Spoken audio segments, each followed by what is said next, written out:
Hi, it's Abe from Fade Photography, and I'm just going to spend a couple of minutes with the new tools in Lightroom 2022. So if you've downloaded them, you'll notice that we've got a new panel here called masking. And it takes what we used to have, the brush gradient and radial gradient, and these range masks as well, and adds a couple of extra things in the sky and subject. First off, let's just have a quick look at this shot. So this is taken in the workshop up at Malham. You can see my filter. I was wide open at 16mm here. So what the first thing is I'm going to do, I'm just going to get the crop tool and click on angle. I'm going to just draw a line across the water. I don't think I was too far off level, but I think I was knelt in a bit of a bog whilst doing this, so not too bad. And I'm just going to put my finger on the shift key, grab the corner and drag that down to there and up to there. Shift key lets you keep the same aspect ratio, so the crop shape doesn't change, it just gets a bit smaller. And note how I've left the line of the water roughly on the third there. Oh, this is a golden section crop I've got on at the moment. Doesn't make a massive difference. There we go. So what I'm going to do next, I'm going to edit globally the shot for the foreground, and then I'm going to use a select sky to have a play with the sky.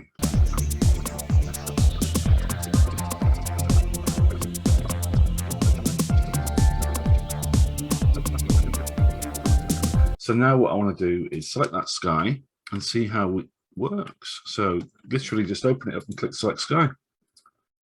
Is it going to draw around this bit of fence for us? So it's detecting it now. So what I want to fake a bit of a sunset. So should we go up a bit on the tint, up into the magentas, and up a little bit in the temperature?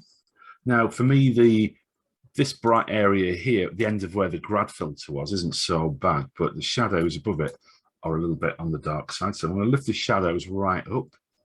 Let's just tweak the whites a bit and then bring up the exposure. So this area here is a bit of a bright area, isn't it? So what I'm going to get this bit here right by maybe bringing those highlights down a little bit. And then I'm going to create a new mask and use the linear gradient just on this top bit. So I'm avoiding the bright bit here. I'm just going to increase the exposure a little bit. You can see maybe needs just a little bit of a tweak to get it right. Can maybe lift the shadows a bit there. Okay. If I wanted to go magic, could add a bit of dehaze, just add a bit of depth to those clouds. Click on done. And it hasn't actually darkened these too much now, has it? Because we've pulled it back, so it's not that noticeable.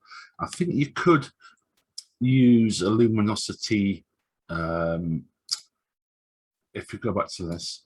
Oh no, if you look at the mask itself, is it going to show us? Yeah.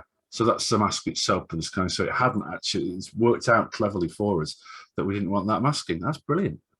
Note down here, you can vary how you want the mask to look. So kind of black and white. So the mask bit remains in color, image on black. And that's effectively what you see in Photoshop when you look at a mask. And then when you want to crack on and do something, you can just click on the show overlay. Right, so let's have a quick, I'm going to just have a quick brush over this side just to darken it down a little bit. So let's go to mask, create new mask, brush. And this time I'm just going to darken the highlights here.